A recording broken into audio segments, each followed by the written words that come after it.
late January of 2025, the staff at the U.S. Centers for Disease Control, the CDC, were told to stop working with the World Health Organization, and data, and some entire pages containing such data and analysis of it, were removed from the CDC's web presence, the collection of websites it maintains to provide information and resources and raw research numbers and findings from all sorts of studies related to its remit. And that remit is to help the US public stay healthy. It provides services and guidelines and funding for research and programs that are meant to, among other things, prevent injury, help folks with disabilities, and as much as possible at least, temper the impacts of disease spread.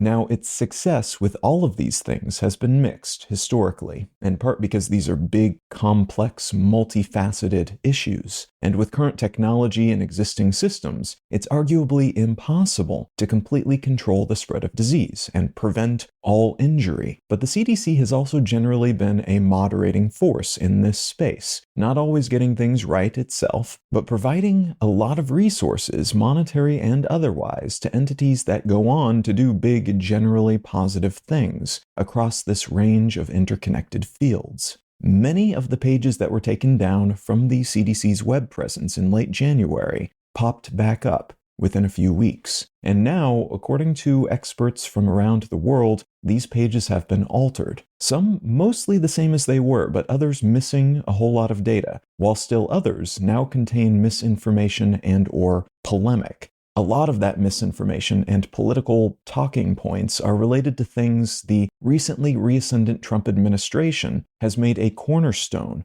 of its ideological platform, including anti-trans policies and things that cast skepticism on vaccines and abortions and birth control, and even information related to sexually transmitted infections. Scientists doing research that is in any way connected to concepts like diversity, equality, and inclusivity, so-called DEI issues, have been forced to halt these studies, and research that even includes now banned words in different contexts, words like gender, LGBT, and non-binary, have likewise been halted, or in some cases banned altogether. Datasets and existing research that happen to include any reference to this collection of terms have likewise been pulled from the government's publicly accessible archives. So some stuff actually connected to DEI issues, but initial looks into what's been halted and canceled show that things like cancer research and other completely non-political stuff has been stopped because somewhere in the researchers' paperwork was a word that is now not allowed, that has been censored to some degree by the new administration.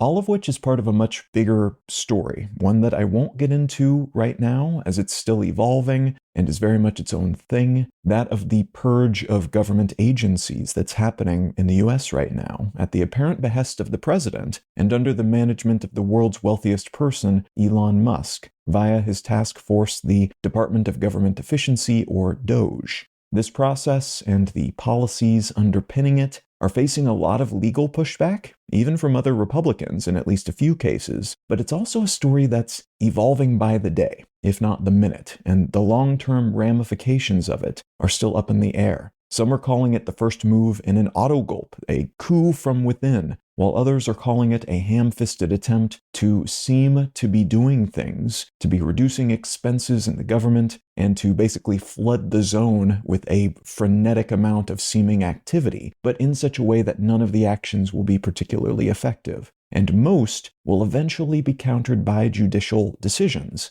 once the judges and courts catch up with the blitzkrieg-like speed of these potentially illegal actions. There's been some speculation that all of this will end up being more of an albatross around the neck of the administration than whatever it is they actually hope to accomplish with it. Though, of course, there are just as many potentially valid concerns that, again, this is a grab for power, meant to centralize authority within the executive with the president, and that, in turn, could make it difficult for anyone but a Republican and anyone but a staunch ally of Trump and his people to ever win the White House again, at least for the foreseeable future. But right now, as all those balls are in the air and we're waiting to see what the outcome of that flurry of activity will actually be practically, I'd like to focus on one particular aspect of this culling of the CDC's records, publicly available information, and staff. What I'd like to talk about today is bird flu and what we think we know about its presence in the US right now, and how that presence is being felt by everyday people already.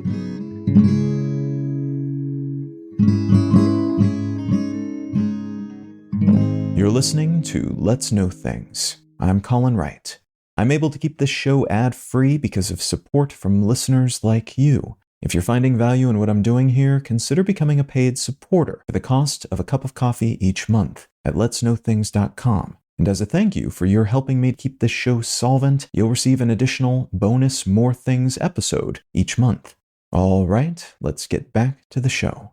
What we colloquially call bird flu, or sometimes avian flu, or the avian influenza, if you're fancy, is actually a subtype of influenza called influenza A virus subtype H5N1, or just H5N1. There have been many subtypes of bird flu over the generations, some of which have disappeared from the record, as far as we can tell at least, while others are still tracked, but in animal populations in locations that make them low risk in terms of spreading beyond their host species. We've been studying various types of bird flu since at least the late 1800s, when researchers in Italy started looking into a disease colloquially called fowl plague, because it was afflicting chickens and other poultry flocks. This was not the first time that something that seems like it was probably this disease afflicted flocks and was recorded as having done so, but it was the first time such a plague was differentiated from bacterial diseases that were also prevalent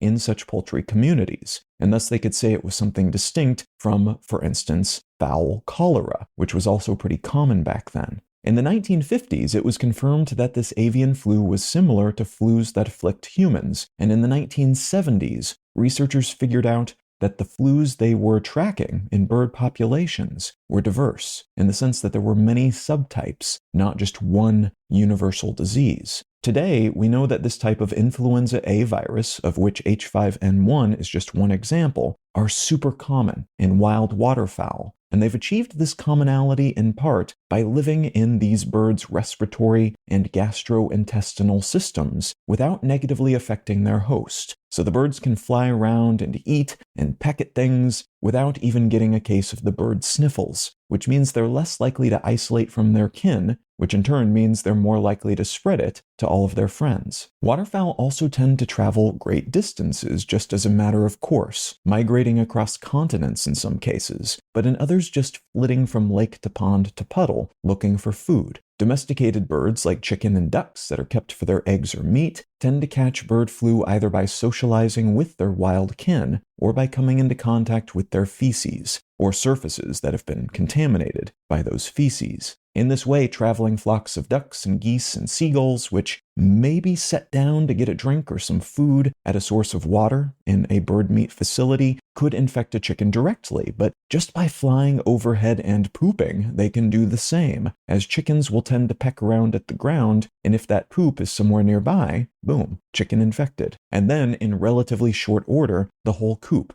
is also infected. There are vaccines that can protect chickens and other domesticated birds from avian flu, but because of how widespread H5N1 in particular is, it mutates rapidly. So these vaccines are not a silver bullet. On top of that, buying and administering them costs poultry companies more money, and because they might administer a vaccine that has not kept up with the mutations of the disease, that could end up being a sunk cost. So the money question sometimes keeps poultry providers from vaccinating their flocks, but even those who do apply this layer of protection assiduously don't always benefit from the investment as much as they would like. And birds that are thus infected spread the disease rapidly, but also tend to die in large numbers. the relatively chilled out symptoms experienced by waterfowl does not always translate to other types of birds, so chickens will sometimes conk out pretty quickly after catching it. And on top of that, when bird flu gets into a poultry population and mutates within it, the new mutation of the disease might then get back out into the waterfowl population, and that can then cause anywhere from mild flu symptoms to reliable death in those ducks and geese and such. So the version they have might be mundane. They give that mundane version to chickens where it mutates into something else, and then that new bird flu variant goes back to the waterfowl, and it's no longer mundane, and it kills them all. So part of the problem here, as is the case with any virulent, quick-spreading, treatment-resistant pathogen with large wild reservoirs where it can survive even when the populations we are tracking are cold or cured, is that this thing just evolves really quickly. And that means anything we do, vaccines, killing infected populations or potentially infected populations, dividing flocks up into smaller, easier to manage and segment groups, generally doesn't keep up with the emergence of new versions of the disease. This can in turn result in new versions that spread even quicker, that are harder to detect, or which simply kill a lot faster. It can also lead to mutations that spread more readily to and within other species, including species of mammals. And that's what seems to be happening in the meat and dairy cattle industries at the moment, in addition to some of the humans who work closely with birds and cows. There have been reports over the past couple of years of folks in the US coming into close contact with infected birds or cows and then contracting bird flu, or testing positive for bird flu antibodies, which means the disease hit them, but they either managed to fend it off or they had it for a while, and then their immune system took care of it, even if they didn't have symptoms. Such infections, those we know about for certain anyway, as opposed to having hints of suggestions of them, still seem to be relatively small in number. A recent study which the CDC was eventually able to publish after those pulled pages and hidden data sets started to come back online, indicates that of 150 cow veterinarians tested for evidence of bird flu infection, only 3 had such evidence. That said, 2 of those 3 did not have any known exposure to bird flu infected animals, and 1 didn't even practice in a state with any known infections. So this is a mixed outcome. It's good in a sense that infection evidence in humans who come into contact with potentially infected animals is not more widespread, but it's alarming in the sense that those who did show such infection indicators were mostly doing work that wouldn't have seemed to put them at risk of infection based on what our data tell us,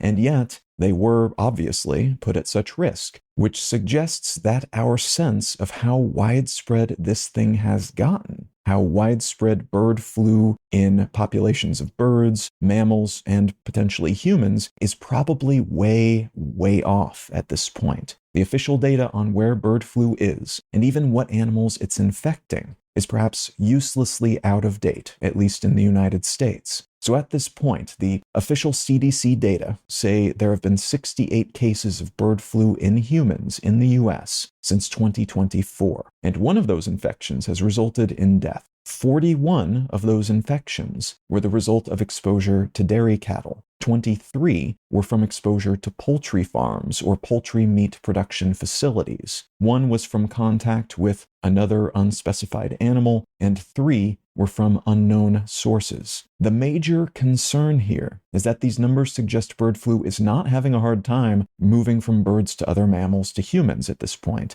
So that aforementioned 68 cases in humans since 2024 could be a vast undercount. We might already be in the early days of a new pandemic, and we don't realize it because we simply don't have the data. And that might become even more the case as there's just been a huge wave of firings at the CDC amongst the people who are meant to go out into the world and do detective work, figuring out where our numbers might be coming up short. I think it's worth noting, though, that the biggest bird flu-related threat, the biggest one we have data for, anyway, globally, is people who are coming into contact with infected animals, or in some cases consuming their meat or milk. We do not yet have evidence not reliable evidence anyway, of human-to-human transmission of this disease so far. Most of the officially documented cases of bird flu in humans since the early 2000s have been in Southeast Asia, and there have been around 950 human infections and just over 460 human deaths caused by various types of bird flu since 2003, according to World Health Organization numbers. Most of those deaths were in the early 2000s. So not a ton of either infections or death over that span of time. But that also means this disease has a fatality rate of something like 50% in humans. Around half the people who contract it die, as far as we know, which is not great. And that's part of why the concern about this type of flu may seem a little out of proportion to the recent infection numbers. If it mutates, evolving a version of itself that is transmissible between humans, so that we see transmission similar to what we see in bird flocks between birds, that would be very, very bad. At the moment, though, even if something like that never manifests, poultry and dairy industries could suffer significant losses as a consequence of this animal world pandemic. And to some degree, they already have, especially those in the US. This is spreading in flocks and populations globally to a limited degree. But in the US, poultry, beef, and dairy industries are being absolutely clobbered by the dual impact of infections that are necessitating additional protections against infection and the increasing number of mass cullings, killing entire flocks because one of their number has been infected, that have been necessary in recent years. This has put a lot of such companies out of business entirely, and the amount of stock of animals that have been killed as a precautionary measure to keep one or a few infections from spreading more widely has been absolutely staggering. Egg prices have been a semi-reliable indicator of base-level inflation rates in the US for a long time, but the investment required and cullings committed have ballooned egg prices in recent months, hitting record highs and stoking outcries both within the industry and amongst consumers who have seen average egg prices more than double between late 2023 and January of 2025. And that's when eggs have been reliably available on supermarket shelves, which has not always been the case during this period. On top of that, there are heightening concerns about bird flu in the eggs and meat and milk supply. U.S. government agencies have said that cooking meat appropriately to the recommended temperature kills pathogens, including bird flu, and the pasteurization of milk, which basically means rapidly heating it briefly to kill germs, has been shown to kill the bird flu virus as well.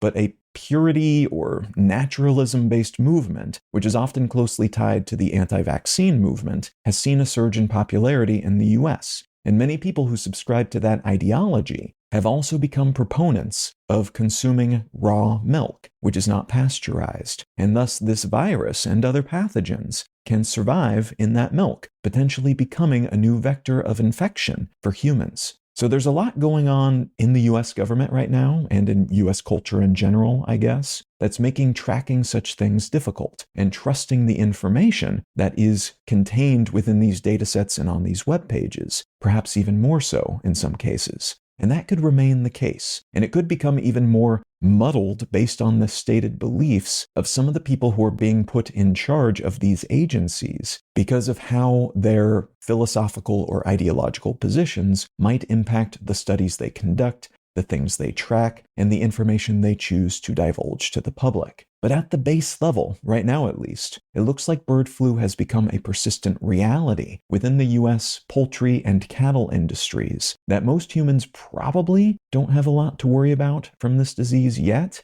but that this could change rapidly if those industries are not able to get things back under control, as that would provide more viral reservoirs for this disease in which it can mutate, and reservoirs that are closer to large populations of humans than the wild waterfowl flocks that otherwise serve as the largest stockpile and catalyst for mutation of these viral colonies.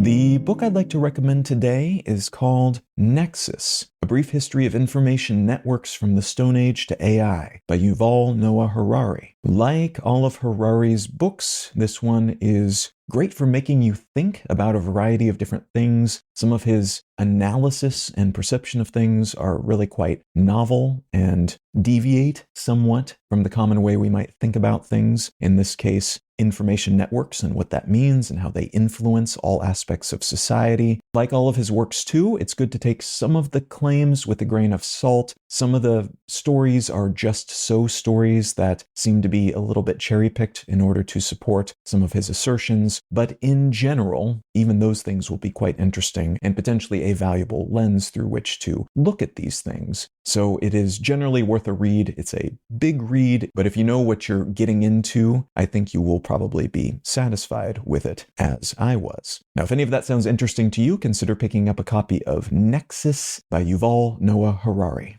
Let's Know Things is a listener-supported show. I don't make any money from ads, only what listeners contribute by becoming paid supporters at letsknowthings.com. If you're not in the position to become a paid supporter at the moment, consider leaving a quick review wherever you get your pods. Those help get the show in front of more people and lend a hint of credibility to independently made shows like this one. A huge thanks in advance, whatever shape your support might take.